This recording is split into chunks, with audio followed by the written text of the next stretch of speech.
न्याय का पहिया हर इंसान के लिए अलग क्यों? क्या न्याय का पहिया या न्याय का चक्र इस बात पर निर्भर करेगा कि आप भारतीय जनता पार्टी से कितने करीब हैं? दो चेहरे मैं आपके सामने पेश करने वाला हूं दोस्तों। इन दोनों चेहरों पर गौर कीजिएगा। दिल्ली के पूर्व उप मुख्यमंत्री मनीष सिसोदिया, जिनकी बेल रिजेक्ट हो चुकी है शराब घोटाले में, और बलात्कारी राम रहीम, ये गुनाहगार है, आरोपी नहीं है दोस्तों, इस पर गुनाह साबित हो गया है। अब इन दोनों में फर्क देखिए। मनीष सिसोदिया जो सिर्फ आरोपी हैं, क्या आप जानते हैं उनको लेकर क्या फैसला सामने उभर कर आया है?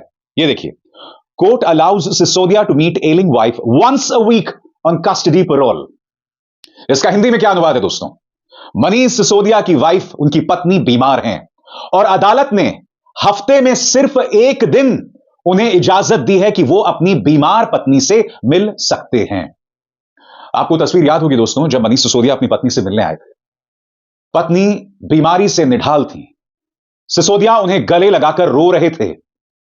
एक व्यक्ति जिस पर कोई आरोप सिद्ध नहीं हुआ है, एक व्यक्ति जिसके बारे में खुद सुप्रीम कोर्ट ने जांच एजेंसीज को फटकार लगाते हुए कहा था कि आपका जो मामला है 1 मिनट भी अदालत में नहीं टिक पाएगा, बावजूद उसके सुप्रीम कोर्ट उनकी बेल को रिजेक्ट कर देती है।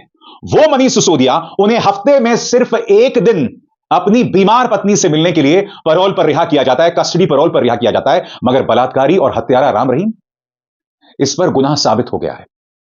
इसे 1 दर्जन से ज्यादा पैरोल पर अब तक रिहा किया जा चुका है और इस वक्त जब मैं आपसे बात कर रहा हूं, यह एक बार फिर पैरोल पर रिहा है।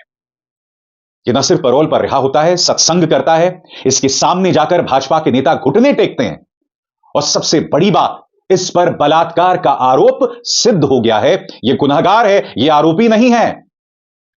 मैं फिर आपसे सवाल पूछना चाहता हूं, मनीष सिसोदिया और राम रहीम के बीच में फर्क क्यों? आखिर सुप्रीम कोर्ट ऐसे मामले में दखल क्यों नहीं देता? आखिर हमें ऐसा क्यों महसूस होता है कि व्यक्ति व्यक्ति पर अदालत जो है वो अपना रवैया बदल लेता है? मैं फिर आपसे सवाल पूछना चाहता हूं, हेमंत सोरेन के मामले में सुप्रीम कोर्ट ने दखल देने से मना कर दिया, कह दिया जाइए हाईकोर्ट जाइए। मगर जब सत्ता के चाटुकारों की बात आती है, चाहे वो अर्नब गोस्वामी हो, चाहे न्यूज 18 का ये गुल्लू एंकर हो, इन तमाम मुद्दों पर सुप्रीम कोर्ट तुरंत दखल देती है। मगर आज जो मुद्दा मैं आपके सामने उठा रहा हूं वो बहुत ही बड़ा मुद्दा है दोस्तों, मनीष सिसोदिया और राम रहीम के बीच का फर्क।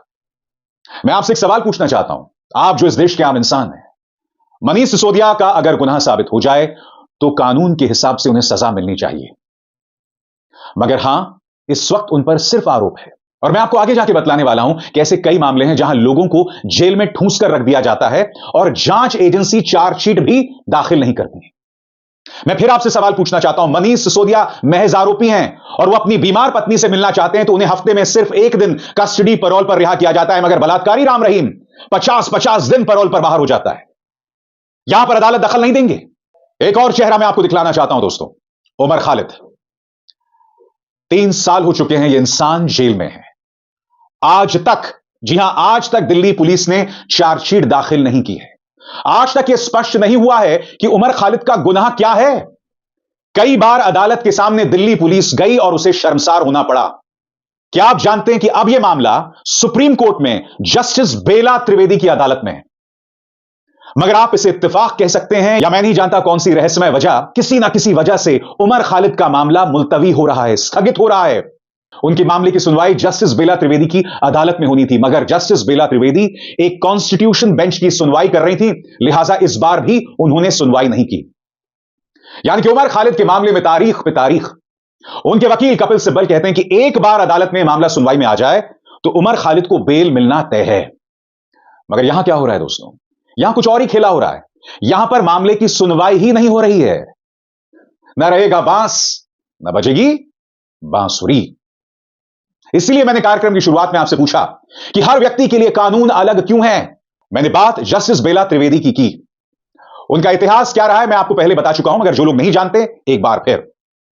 जस्टिस बेला त्रिवेदी गुजरात की लॉ सेक्रेटरी हुआ करती थी जब नरेंद्र मोदी गुजरात के मुख्यमंत्री हुआ करते थे।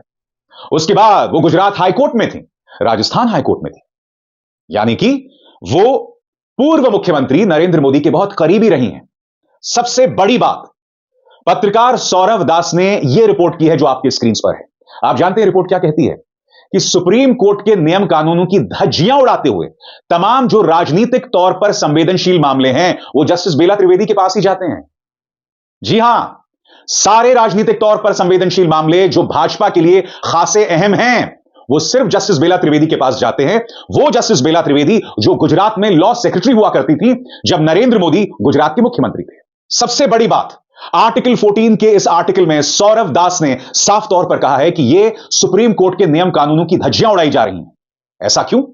और क्या आप जानते हैं कि कौन सा जज यह फैसला करता है कि किस जज के पास कौन सा केस जाए?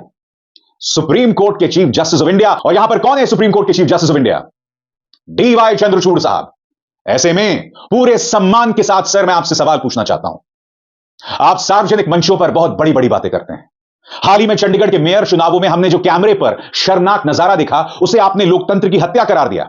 मगर आपसे सवाल सर, हमारे सामने मनीष सिसोदिया का मामला है, राम रहीम का मामला है, हमारे सामने उमर खालिद का मामला है, हमारे सामने वो तमाम मामले हैं, वो तमाम राजनीतिक तौर पर संवेदनशील मामले हैं जो जस्टिस बेला त्रिवेदी की अदालत में जाते हैं। ऐसा कैसे हो रहा है? क्या यह महज इत्तेफाक है या कहीं ऐसा तो नहीं कि पर्दे के पीछे कुछ और हो रहा है जो आम जनता नहीं समझ रही है? मैं एक बात स्पष्ट कर दूं, मैं ना जस्टिस बेला त्रिवेदी पर कोई तोहमत, कोई आरोप लगा रहा हूं, ना Chief Justice of India DY Chandrachud पर। एक पत्रकार होने के नाते मैं सिर्फ आपके सामने तथ्य रख रहा हूं और मैं उम्मीद करता हूं कि इन तथ्यों का जवाब सुप्रीम कोर्ट देगी। मैं यह भी उम्मीद करता हूं कि इस देश की जनता इन तमाम चीजों को अपने दिमाग का इस्तेमाल करके, अपनी सोच का इस्तेमाल करके उस पर अपनी राय देगी। और मैं चाहूंगा कि आप लोग कमेंट सेक्शन में जाएं। मैं एक बात स्पष्ट कर दूं, अगर किसी ने कोई गुनाह किया है तो आप सजा दीजिए ना। किसी ने देशद्रोह किया है तो सजा दीजिए, मगर उससे पहले साबित कीजिए। आज की तारीख में हमारी अदालतों में जो चल रहा है वो कई किस्म के शक व शुबा पैदा कर रहे हैं। अदालतों में जो चल रहा है उसके जरिए इंसाफ कटघरे में है। ये तमाम सवालात हैं जिसे नजरअंदाज नहीं किया जा सकता। आखिर क्यों ना इंसाफी मनीष सिसोदिया के साथ? क्यों ना इंसाफी उमर खालिद के साथ? क्यों ना इंसाफी हेमंत सोरेन के साथ? अगर इनका गुनाह है तो साबित कीजिए। आप चार्जशीट तक दाखिल नहीं करते हैं। आपका अंदाज़े बयां बहुत साफ है, जेल में डाल दो, सड़ते रहे वो आदमी। प्रचार तंत्र आपके पक्ष में है, प्रचार तंत्र आपके लिए झूठ बोलता रहेगा और जो लोग जेल में हैं उन्हें खलनायक के तौर पर पेश किया जाएगा, उन्हें बदनाम किया जाएगा। मगर जब जिरह पर बात आती है, बहस पर बात आती है, तब जाहिर सी बात है कोई सबूत नहीं होता है। मगर बहस पर भी बात नहीं आती है, सम्मानित जजेस मामले की सुनवाई ही नहीं करते हैं। ये तमाम तथ्य हैं जो मुझे लगा आपके सामने लाने की जरूरत है। अभिसार शर्मा को दीजिए इजाजत। नमस्कार।